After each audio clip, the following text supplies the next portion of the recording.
अस्सलाम वालेकुम, मैं हूं आदिल चौधरी। एविएशनिज़म की एक और एपिसोड के साथ हाजिर हूं। 22 मई का जिक्र जब भी आता है दिमाग में एकदम पीआईए प्लेन क्रैश घूमने लगता है। एक्चुअली 22 मई को हुआ क्या था? पीआईए की परवाज़ 8303 लाहौर से 1 बजकर तकरीबन 5 मिनट पे इसने टेक ऑफ किया और कराची पहुंचने का टाइम इसका था तकरीबन 2:30 बजे या 2:35 पे अराउंड। और जो ये क्रैश हुआ इसके बाद जो है इस तैयारे में टोटल 99 मुसाफिर सवार थे इंक्लूडिंग क्रू मेंबर्स। 97 की जो ऑन द स्पॉट डेथ हो गई और दो जो मुसाफिर थे वो खुशकिस्मती से निकलने में तैयारी से बाहर कामयाब हो गए। अच्छा, इन्वेस्टिगेशन बोर्ड की जो रिपोर्ट जो आई है उसके मुताबिक जो मेन जो गलती थी तमाम वो पायलट्स की थी। पायलट्स की इस तरह थी कि दोनों पायलट्स तकरीबन दौरान परवाज़ कोविड पर गुफ्तगू करते सुनाई दिए ब्लैक बॉक्स की रिकॉर्डिंग के मुताबिक। और दूसरी मेन गलती ये थी कि जहां उनका अल्टीट्यूड हाइट जो होती है कराची करीब आने पर 3000 होनी चाहिए थी, वहाँ तकरीबन 7,500-8,000 फीट की बुलंदी पर तैयारा परवाज़ कर रहा था और बहुत तेज़ी से वो जो है वो आइलस 25L की तरफ अप्रोच कर रहा था, जो कि नॉर्मली 3 डिग्री होता है उसका जो एंगल होता है, मगर इसका एंगल काफ़ी हाई था और क्योंकि ज़ाहिर है इसकी हाइट बहुत हाई थी जो कि नहीं होनी चाहिए थी। कैप्टन ने फर्स्ट अटैम्प्ट किया और रनवे पर क्योंकि इसके जो व्हील्स से जिसको लैंडिंग गियर्स कहते हैं वो रिट्रैक्ट प्रॉपर्ली नहीं थे, तकरीबन बंद थे वो। तो जब उसने लैंड किया तो व्हील्स के बजाय क्योंकि वो बंद थे दोनों इंजन जो हैं वो रनवे से टकराए। ठीक है, टकराने की वजह से एकदम कप्तान ने गो अराउंड का फ़ैसला किया। जब गो अराउंड हुआ तो एयर ट्रैफिक कंट्रोल ने इसको तकरीबन 3000 से 3500 फीट की बुलंदी पे जाने को कहा, मगर फ़िज़ा में जाते ही जब फुल इंजन थ्रस्ट दिया गया तो एक एक करके दोनों इंजन इसके फेल हो गए और तैयारा 2000 फीट की बुलंदी पे अटका रहा। एयर ट्रैफिक कंट्रोल मुसलसल से कह रहा था कि आपकी हाइट कम हो रही है, जबकि कैप्टन ने वहाँ से कंट्रोल टावर पे इत्तला दी कि वी हैव लॉस्ट और इंजन्स, और जो है दोनों इसके इंजन बंद हो गए। तो जब दोनों इंजन बंद हो जाते हैं तो तैयारे में ऑटोमेटिक एक सिस्टम होता है जिसको रैट कहते हैं, रैम एयर टरबाइन, वो ऑटोमेटिकली वो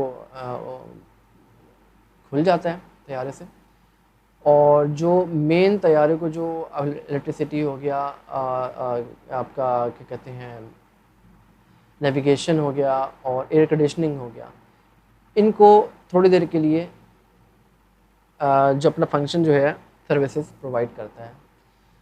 मगर जब दोबारा वो गो अराउंड करके कराची अप्रोच के लिए आईएलएस 25L पे लॉक हुआ तो तैयारी की इतनी क्योंकि हाइट नहीं थी ना उसकी स्पीड थी क्योंकि इंजन तो बंद हो चुके थे, तो वो जिना गार्डन की एक गली में टकरा के क्रैश हो गया, जिसके नतीजे में 99 जो थे क्या कहते हैं पैसेंजर टोटल उसमें थे, 97 की डेथ हो गई और दो जो पैसेंजर खुशकिस्मती से निकलने में कामयाब हो गए। ये तो हुआ पीआईए का क्रैश।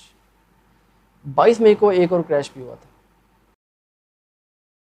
अगर हम सीधा 10 साल पहले चल जाएं, 22 मई 2010 सेम क्रैश जो है वो एयर इंडिया एक्सप्रेस की फ़्लाइट 812 के साथ भी हुआ, जिसमें तकरीबन 152 पैसेंजर जो है ऑन द स्पॉट जल के मर गए और 8 पैसेंजर जो थे वो खुशकिस्मती से निकलने में कामयाब हो गए।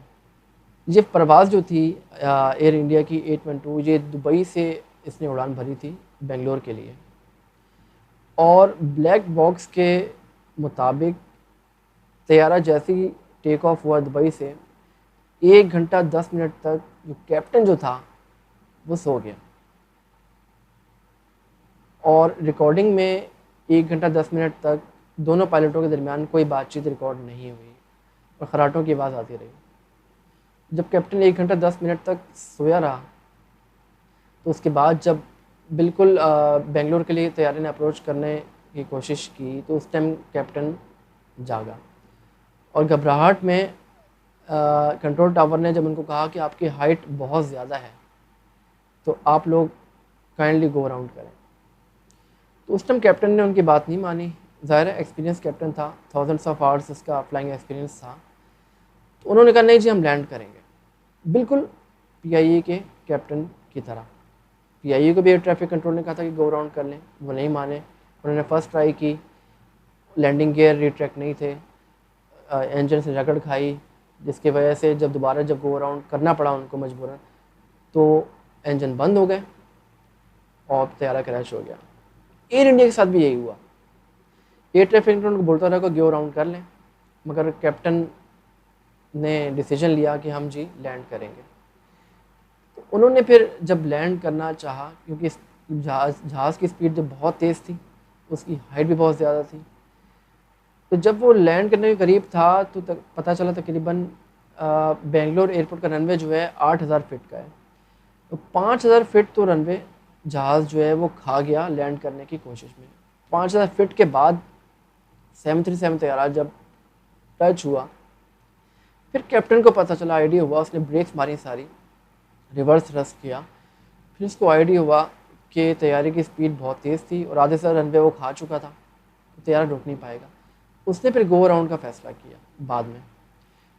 गो अराउंड के फ़ैसले में जब उसने फुल थ्रस्ट दिया तो तैयारा उस टाइम बिल्कुल उड़ने ही वाला था कि रनवे जो है वो ख़त्म हो गया। जैसे रनवे एंड हो गया तो आगे मिट्टी थी, झाड़ियाँ थी और साथ ही आगे आईएलएस का लोकलाइजर एंटीना था, उसको जहाज़ तोड़ते हुए, और जैसे ही वो टूटा उसका विंग और साइड की बॉडी जो है वहीं पे तबाह हो गई।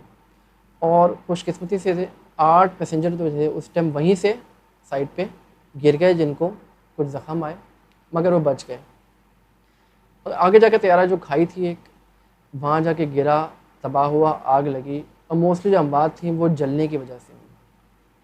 तकरीबन 152 पैसेंजर जो थे वो इस हादसे में, एयर इंडिया एक्सप्रेस के हादसे में जल के राख हो गए। दोनों क्रैशेस जो थे जो 22 मई को हुए, उनमें एक चीज़ बड़ी कॉमन थी, वो थी पायलट मिस्टेक्स।